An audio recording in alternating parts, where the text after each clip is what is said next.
ஜனவரி 15ஆம் தேதி தமிழர் திருநாளாம் பொங்கல் திருநாள் கொண்டாடப்பட உள்ளது. இதனையடுத்து அரசு அலுவலகங்கள், பள்ளிகள், கல்லூரிகளில் சமத்துவ பொங்கல் விழா கொண்டாடப்பட்டு வருகிறது. ராமநாதபுரம் மாவட்டம் கமுதக்குடி கற்பக விநாயகர் கல்வியல் கல்லூரியில் சமத்துவ பொங்கல் விழா வெகு சிறப்பாக கொண்டாடப்பட்டது. கல்லூரி மாணவிகள் பாரம்பரியமிக்க கும்மி நடனமிட்டு சமத்துவ பொங்கல் விழாவினை கொண்டாடி மகிழ்ந்தனர்.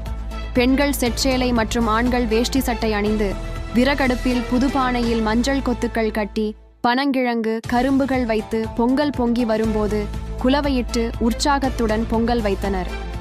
இந்த சமத்துவ பொங்கல் விழாவில் மாணவ மாணவிகள், ஆசிரியர்கள் என அனைவரும் ஒன்று கூடி கும்மி நடனமாடி பாடி குழு போட்டோக்கள், செல்பிக்கள் எடுத்து கொண்டாடினர்.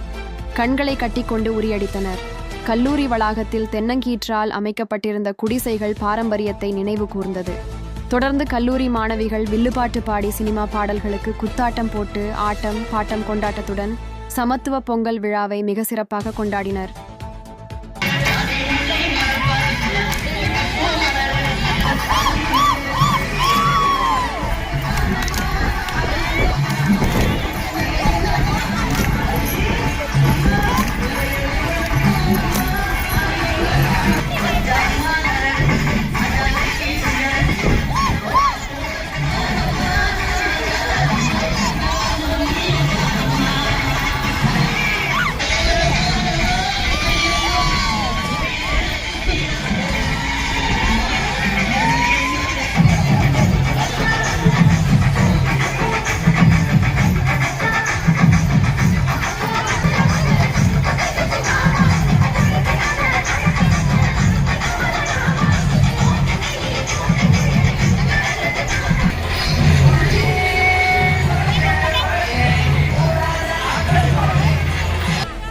பார்த்திபனூரை சேர்ந்த தமிழரசி